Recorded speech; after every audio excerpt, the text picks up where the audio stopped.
Hello, everybody, and thanks for tuning your dial to channel 910, where today I'm going to talk about one of my favorite subjects. Hopefully, it's one of yours, and it would be the Beatles, because everyone's least favorite rock and roll magazine, Rolling Stone, has issued their list of the top 100 Beatles solo songs.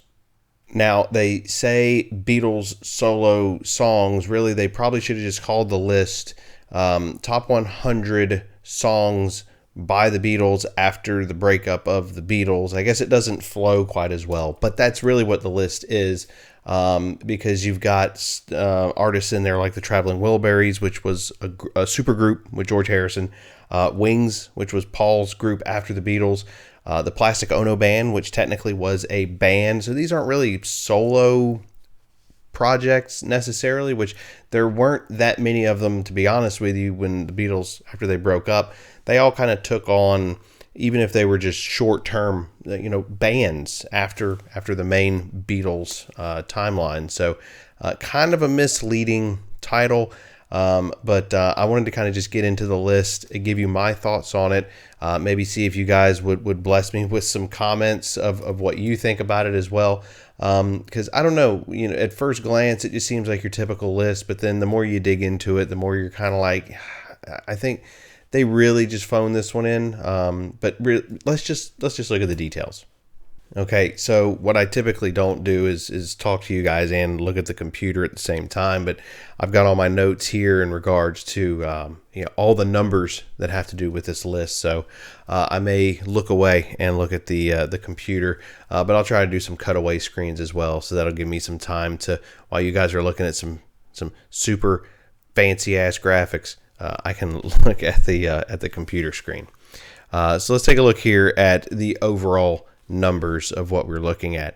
So I said it was a 100 list. So the top 100 Beatles solo songs. And clocking in with the most on this list is Paul with 33. Then you have John with 30, which really is no surprise. I mean, Lennon and McCartney, the two of them as a songwriting duo was phenomenal. And even, and that in turn kind of, they were just producing good stuff on their own as well. So, I mean, that really comes as no surprise. George does come in third of the four with 24, so he's only 6 behind John.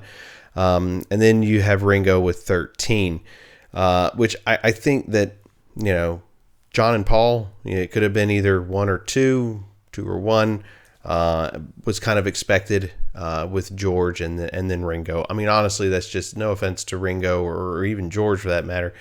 It's just kind of how it goes when you're dealing with, the powerhouse, which is Lennon and McCartney. So, but that being said, that's your list. And it seems like when you look at the overall numbers like that it's like, wow, there's a big drop off there from George down to Ringo. And there kind of is, but, between George, John, and Paul, when you're looking at 24, 30, and 33, you're not talking about a huge span of numbers there.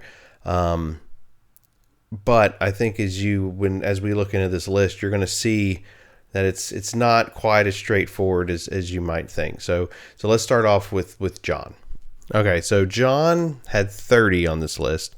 And we're only starting with him just because it's who I started with on my list. A lot of the stuff that you would expect to see on this list. And John, honestly, with the smallest amount of material to work with. He didn't have the output that the others had between the breakup, even between the breakup in 1980. But then, of course, aside from the one posthumous release, John only recorded up to 1980. So you have less of a pool to draw from here, but some quality stuff in that pool. And basically how it breaks down, because I'm not going to go through these song by songs, 100 songs. It's just way too much.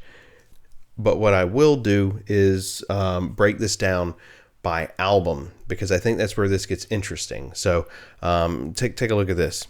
So you have Plastic Ono Band had 7 selections.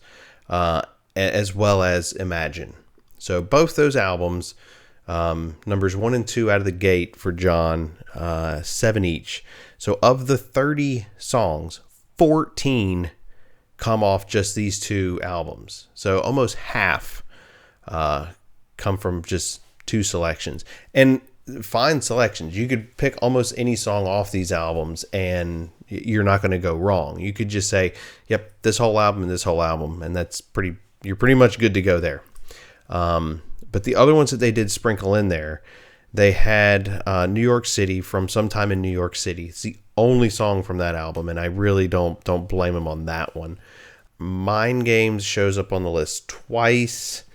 4 selections from Walls and Bridges, 4 from Double Fantasy, 2 from Milk and Honey, and then there were 3 that were released as singles only.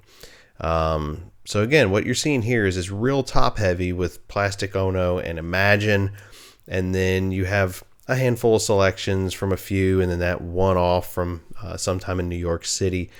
Overall, I would say, of the 4, this is probably the best grouping, and I honestly think it's the best grouping because it spread out a few songs here, a few songs here. It's not as top heavy as what we're going to see coming up with some of the other Beatles, and it's also not as spread thin as you're going to see with another one coming up here as well. So I mean, I really think you're getting a good kind of big picture for John's material here.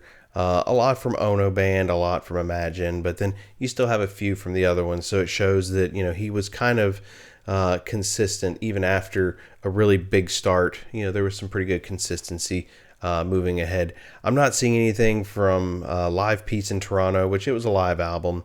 And I'm not seeing anything from the rock and roll album either. The one where he does a lot of the old, like Chuck Berry and Benny King and some of those old rock and roll standards from the 50s. None of those made it on the list either, but I think for the bulk of the original studio John Lennon material, pretty good list. There are some stuff in here whenever we talk about what I think should have made it on this list. There's one or two that I think should have made it that didn't, but it's 100, so and again it's the Beatles, so it's kind of hard to pick a dud. All right, so the next one that we'll look at is Sir Paul McCartney. Now, Paul on this list, let me refresh my memory. He had 33 on this list. Now, 10 of those were with as Paul McCartney with Wings, or just Wings in general. And there was one that was interesting. Surprised to see this one on the list. So talking about that one specifically, Cut Me Some Slack, which is the single that Paul did with the surviving members of Nirvana. So Dave Grohl and Chris Novoselic and Pat Smear.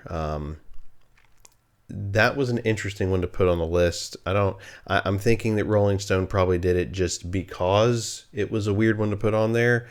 It's an okay song. Does it belong in the top 100 post-Beatles solo song? I don't think so, but it's there nonetheless. The rest of the list, some of the things you would expect. With a little luck, Listen to What the Man Said, Uncle Albert, Admiral Halsey. But then there's some selections on here that I'm like, why is that even on here? It's just strange to me. I know in some of these, everyone's going to say, I love that song. Of course it should be on there. And there's going to be some people that are like, I don't know, that one could have stayed off. And so it's a very subjective thing. But the way I look at it, there's a few that I'm just like, kind of a head scratcher as to either one, why are they on the list, or two, why are they as high as they are on the list? But it's Rolling Stone, guys. You gotta take it with a grain. Now, as I said with Lennon, smaller pool to that well is only so deep with John's material, because we only had John for so long. But Paul continues to put out material to this day, so there's a lot. The well is deep with Paul McCartney. So I'm counting up here 1, 2, 3, 4, 5, 6, 7, 8, 19. That's including singles. So 18 albums, and then the category of singles makes it 19 that we have for Paul McCartney, where with John there was 3, 6, 7, 8.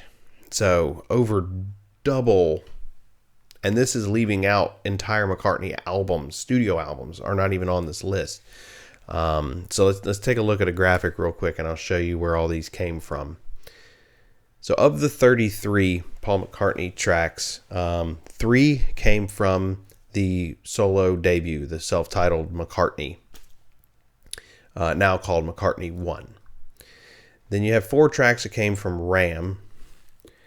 They went ahead and threw 1 in from Wildlife.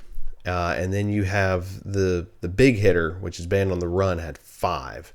Now from there, you've got a lot of onesie, twosie selections. I think all these are actually either 1 or 2, and that's Venus and Mars, London Town, Back to the Egg, McCartney 2, Tug of War, Pipes of Peace, Flowers in the Dirt, Flaming Pie, Run Devil Run, Chaos and Creation in the Backyard, Kisses on the bottom, New, Egypt Station, McCartney 3, and then there were 3 singles in this grouping. So a lot of different albums that showed up from McCartney. Whereas with Lennon, we saw that you had a very heavy up front, 7 from Plastic Ono, 7 from Imagine, and then kind of a smattering after that. McCartney, the most he has off of one album is 5, and that's Band on the Run. And if you look at the list, the majority of those fall in the top 12. I think 1, 2, 3 of them comprise the top 5 of his list. So Band on the Run is really top heavy on this list of like, okay, this is what we think are the best McCartney songs. Most of them come off Band on the Run. So you've got not quite a 7th, a little bit more than a 6th of this list is just Band on the Run. 3 off McCartney, 4 off Ram, and then everything else is 1 here, 2 here, 2 here, 1, 1, 1, 1, 1, 1, 1. A lot of albums. 1, 2, 3, 4, 5, 6, 7, 8, 9, 10, 11, 12 different albums that only have 1 song picked off that album. So what they're saying is basically McCartney is putting out albums with 1 real banger and the rest of it is filler. That's what Rolling Stone's saying, not me, Rolling Stone. So really, what can we take away from this? Is it that Paul McCartney is very consistent over time, because you've got albums all the way from 1970 to 2021, and there's something from all those, we're talking decades of music, and the man is consistently putting out at least something that's good from each album. Or are we looking at, like I said earlier, he just kind of has one hit off an album and then gives you a bunch of filler? I don't think that's the case. Just taking anything off Egypt Station, for instance, there's 1 song from Egypt Station, and they picked, which song did they pick from Egypt Station? Dominoes. Dominoes is a fine song, but I think there's better, catchier songs off that album. I don't know what their criteria was. They didn't really list anything that's like, this is what we were looking for. They're just picking their favorite song. So, and like I said, some of these end up being the very obvious picks. Some of them are less, and we're going to see that with another one of the Beatles here in a second, with the less obvious picks. But as we round out talking about Paul here, that's kind of where we're at. I've got a lot of head scratchers with what they've picked for Paul, but let's not belabor this. We'll move on to George Harrison. Now, George's list is where it really got interesting for me. I kind of expected a little bit of this, but not nearly as much as they did. They loaded George down very top heavy. And what I mean by that is, a lot of people consider All Things Must Pass to be the best solo effort after the bulk of the Beatles. So you had John Lennon come out the gate with Plastic Ono, and McCartney had the self-titled, and then George puts out this triple album, this one, that if you've never heard this, it lives up to the hype. Phenomenal album. A lot of stuff that was kind of leftovers from even as far back as the White Album. The Beatles never thought as a group, they could do anything with this stuff. I think a lot of it, honestly, Lennon and McCartney didn't give it enough credit. And so George was like, hey, I've got all this stuff that I want to put out. I've got enough for a triple album. And you get All Things Must Pass. Now, Rolling Stone looks at this album, I feel like, as definitely not just a good album, but the album to end all albums. This one album, even though it is a triple album. Now, I say it's a triple album. It's kind of a double album with a jam record. So the jam record, spoiler alert, there's nothing from the jam record on the list. Everything comes from the bulk of the double album. That's really, to me, the meat and potatoes of All Things Must Pass. So as an album goes, All Things Must Pass gets the most entries on this list from any of the Beatles, from any of these albums. It gets the most entries. But it's kind of weird the way they did it. So All Things Must Pass from George. And now keep in mind, I'm going to refresh my memory. George had 24 selections on this list. 13 of the 24 come from All Things Must Pass in one form or another, and I will explain. They're giving the studio version of All Things Must Pass 9 different songs. And then they choose 3 tracks from the 50th anniversary edition of All Things Must Pass. Now, those songs, if I can even pronounce some of these correctly, the first one, easy enough, Cosmic Empire. That was on the 50th anniversary. And then Dera Dun is another one from the 50th anniversary. And Om Hari Om Gopala Krishna. Again, if I butcher that, it just is what it is. 50th anniversary edition. But it is all from All Things Must Pass, from the studio sessions. And then they chose Wah Wah, but not the All Things Must Pass version. They chose the version from Concert for Bangladesh. It's a little different. So I get where they're coming from with that. But that song did come from All Things Must Pass. So if you take all of that into consideration, that's 13 songs just from the All Things Must Pass universe of songs. And then they hit you with 6 from Living in the Material World. If you're doing the math, that only leaves 5 songs outside of those 2 albums. So basically what Rolling Stone is telling us is that from George Harrison's entire discography, you have basically 1, 2... Okay, I can't even count the 1. Let's look at the list. So you have the 9 from All Things Must Pass proper, 3 from the 50th anniversary, and 1 from Concert for Bangladesh, which was a song from All Things Must Pass. So that's kind of your All Things Must Pass universe. Living in the Material World gets 6 songs on this list. 33 1/3 gets 1 song. George Harrison's self-titled album gets 2, and Brainwashed, the posthumous release, gets 1 song as well.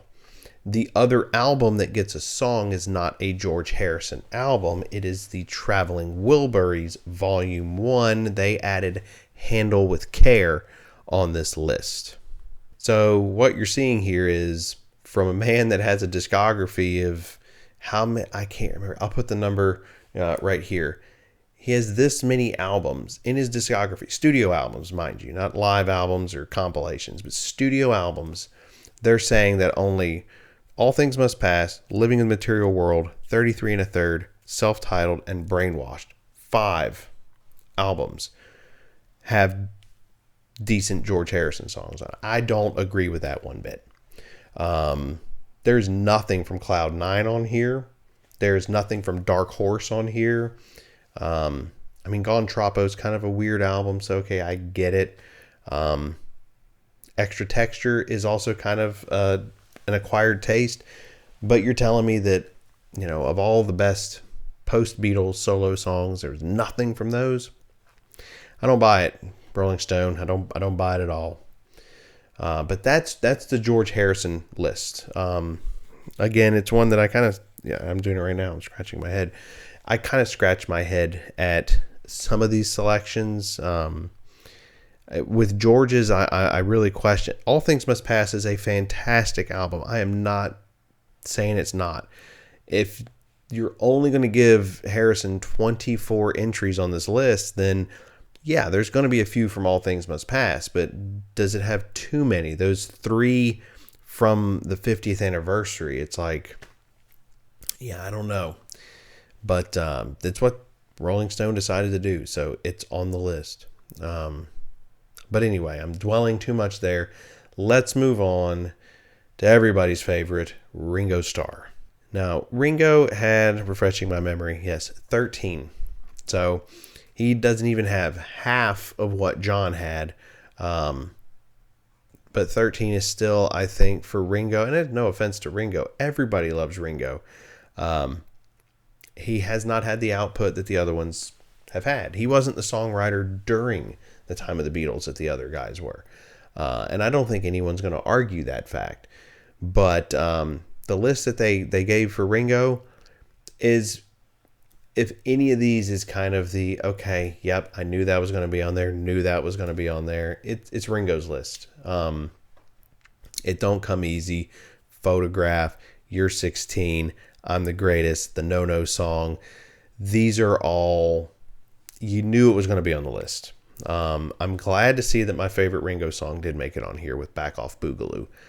Nothing like a T-Rex inspired post-Beatles song.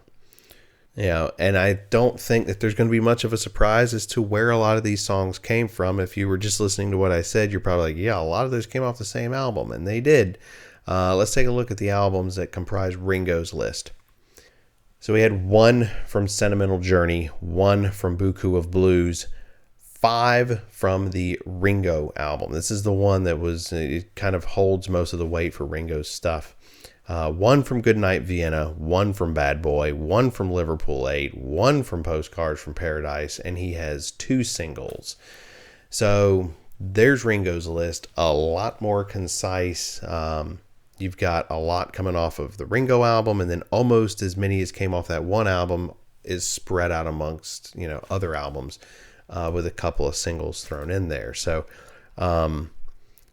overall, yes, it's a shorter list for Ringo, but it kind of makes more sense when you look at it. It's probably, to me, the one that makes the most sense of this whole list, because it's one of those where, yeah, Ringo puts out quite a bit of material, but when it's a banger, it's a banger. So Ringo's list is kind of probably the easiest of the test. So I think that's the one I have the least amount of issues with. But while we're on the subject of issues, let's talk about some of the things that I thought were just kind of weird with this list. Okay, so I'll work in reverse order back up. I started with John and went down to Ringo. We'll start with Ringo and work our way back up to John. As I said, Ringo's, I don't think I'm seeing a whole lot of issues here. I think that if, there's like, okay, you can take off one and put one on, I think I probably would have put Goodnight Vienna, the title track from that album. I've always liked that song. And maybe take off something like, I don't know. It's tough when you're like, you got to eliminate one.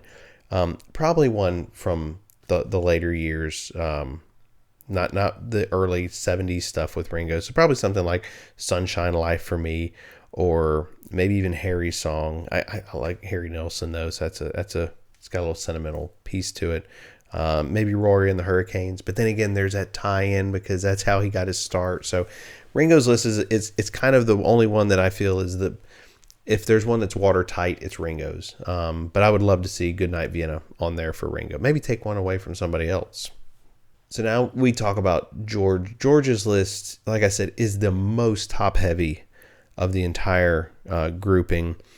With All Things Must Pass getting a lot of love, and it's deserved. It deserves all the love it gets, but you're leaving out a lot of stuff. Like I said, there's nothing from Cloud 9 on here, and I get that Got My Mind Set on You is, it's overplayed, and he didn't even write that song, but it was huge for him. So can we really say that that's not one of the best songs for George Harrison? And even if you're not going to put something like that from Cloud Nine, When We Was Fab. So there's a lot of Beatle tie-in with some of these songs. With Ringo's list, you have early 1970, which is extremely Beatles related. With Paul's, you have Here Today, which is his song for John after John's passing. So you have a lot of Beatle tie-in with some of these songs. So why When We Was Fab didn't make the list? Because it is a really good song. I like that song, but it's not on the list. So speaking of, the word song, this song from Extra Texture, I think, coming off the heels of the lawsuit for My Sweet Lord, which did make it on the list, by the way, that song on Extra Texture with that little bit of sarcasm and tongue in cheek, I think was done really well, but it didn't make the list. Nothing from that album made this list. So could you probably take away something from All Things Must Pass? You probably could. It's got the most stuff on there. There's George's list probably could have been longer. I think with George's case, there may be a couple. I think the 50th anniversary stuff, with like Cosmic Empire and the songs I can't pronounce. Do they deserve to be on this list? I mean, they weren't really in our orbit until recently, so it's not one of those where those songs haven't had the time to really sit with us like anything else on this list. So maybe those come off, and maybe you can add some more, or maybe you take away again from someone like John or Paul to add some more George stuff. I don't know, but I guess they did the best they could with what they had, but I think what they're really telling you here, the subliminal message is George had two good albums, and that was All Things Must Pass and Living in the Material World. Rolling Stones' unspoken words, not mine. So now we talk about Paul, where the issues are with this one. This one, Paul's list has so many entries on it, and it's just one-offs. One from this album, one from this album, one from this album. Maybe he gets two from this other one. With a lot of top heaviness being in his early career with McCartney, Ram, and Band on the Run. So what does that really mean for this list? And I will say those three albums that I just mentioned, 1, 2, 3, 4, 5, comprise the top 5 of his list. Between Band on the Run, McCartney, and Ram, those are your top 5. There's a lot on this list that... And like I said, McCartney has the deepest well to pick from. So, but for me, songs like, No Other Baby from Run Devil Run, My Valentine from Kisses on the Bottom, they don't do it for me. I'm sure they do it for other people. But when you're talking Paul McCartney material, those wouldn't have been the ones that I would have picked. I said before, Cut Me Some Slack is on this list. It's okay, but I don't think it deserves to be on the McCartney's best songs. Some that really made me like, really? They chose one song from McCartney 2. And if you're going to choose one song from McCartney 2, I feel like that song is got to be Waterfalls. They chose Temporary Secretary, which I know there's a lot of people that really like that song, but it's very niche, and it is weird. So if that's why Rolling Stone picked it, then okay. Then if that's their reason, that's their reason. But it is a strange pick to me. I get Dominoes from Egypt Station. I wouldn't have probably put that one on here, but I guess if they're going to pick one from that record, sure, why not? I feel like Flowers in the Dirt did not get enough love here. I have a soft spot for Flowers in the Dirt. That was my first concert, was the Flowers in the Dirt tour, the Tripping Alive Fantastic. So I have a soft spot for that album. They chose Put It There, which I'm glad that Put It There made it. Probably my favorite song from Flowers in the Dirt, but I think My Brave Face is another great song off that album that could have made it on this list without a problem. Here Today is ranked pretty high. And again, you have kind of the obvious stuff with all the Band on the Run hits up near the top. Glad to see Monkberry Moon Delight on here as well. I like the Ram album, and I think that song is as weird as it is. It deserves to be on this list. Really, really cool song. So, with McCartney, it's going to be extremely subjective. He has a lot to choose from, and everybody kind of has their favorite era of Paul, and they have their least favorite era of Paul. I did notice that stuff like Ebony and Ivory was not on this list because they have just kind of become so, sappy over time. And Paul stuff can tend to lean that way sometimes. I still love you, Paul, but you can get kind of. But anyway, that that kind of leads us into, the last of the four, John Lennon's list. Again, the least amount to choose from between the four of them. And I said before, I think they did a pretty solid job with this one. Probably not as airtight as Ringo's, but it is a little top heavy with Plastic Ono and Imagine. But I can't blame them for that either. Both fantastic albums. I think either one of those, like I said before, you could pick any song off those and you're winning. Looking at the list, there are some things that surprised me that made it on here. There's some things that I was surprised not to see. I know it's a diss track, but man, is it a good song, is How Do You Sleep from Imagine. It's not on this list. I would have probably, if it's, you have to stay with 30 and you have to take one off to put one on, I think either something like I'm Stepping Out, which is a great song, but one of his best ever. I definitely think you could swap them out.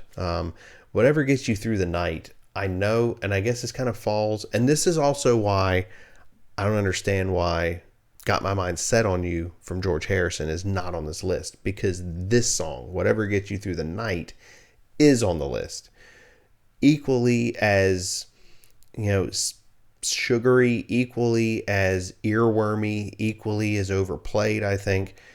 Maybe not quite as overplayed, but even still, the fact that it's a duet with Elton John, is that why it's on the list? I don't know. I would say you could swap that one out with something like How Do You Sleep? But the list is what it is. I didn't get to make the list. Rolling Stone made the list. I honestly feel like if you pigeonholed me to pick 100, I would bust that. I'd go to like 200-300 to make this list up. I probably would have failed equally as bad in a totally different way. But there's the list. Like I said, I'm not going to list out every single song. I'll put a link down in the description to the Rolling Stone article where you can read through the list yourself. Like I said, a lot of it, what you'd expect. Some things that are going to make you scratch your head, though. Overall, it's a Rolling Stone list. I think it's partially meant, like very small partially meant to be an accurate list. More so, I think they generate these lists just to stir the pot, guys. And I think they know that Beatles fans are a ravenous type of fan, and we see lists like this and it's going to make us look. It's going to make us read it. It's going to make us make videos like this where we talk about it. So, okay, touche, Rolling Stone, you got me there. But I don't think that this is a list that it's going to be the definitive go-to. It's just not. There's no way you can do it. Is it an interesting thing to generate a discussion? Sure. I'll give that to Rolling Stone. They can definitely, they know how to start a discussion. Usually it's through their own idiocy of their lists, but they can get us talking. So that is the encapsulation of the Beatles Solo Top 100 Rolling Stone list of bullshit. But that's kind of what they do, right? But okay, I meant for this to be a short video. I don't know what time stamp we're at right now, but it's definitely probably past a couple minutes. So if you're still watching, hey, I appreciate it. I would love to hear your comments as to if you've seen the list, what your thoughts are, what you thought of my commentary, if I'm way off base. But I hope that even if I was off base, that it was at least entertaining enough, and maybe it continues to further any kind of discussion about the best songs post Beatles, because we all love the Beatles, but the stuff that came afterwards, as different as it was in 4 different directions, was all still great too. It's something that I think we can continue the conversation, and for right now, let's do that down in the comments, guys. And if you liked it, then like it. If you want to share the video, definitely share it. Helps us out over here. Check out the other videos that I've got posted. There's more kind of music discussion videos like this with my Wig and Dig So series, as well as some videos of the stuff that I'm selling on eBay, like this bad boy over here. Regardless, guys, if you do the things, if you don't do the things, that's okay. You're here, you're watching the video, and I appreciate that. Hopefully it keeps you coming back. If you like this video, maybe you'll like some of the other stuff and you'll want to subscribe, and I highly encourage it. If you do that, make sure you hit the bell notification. You'll be able to see whenever I post any kind of video, whether it's like this or whether it's I'm slinging stuff on eBay, or it's something totally different. I'm going to try some new stuff here and there when it pops into my mind, so who knows what'll be next. But with all that stuff out of the way, guys, the bottom line is I'm glad that you're here, and I hope to see you back. Keep tuning those dials to 1 after 909, and we'll see you next time.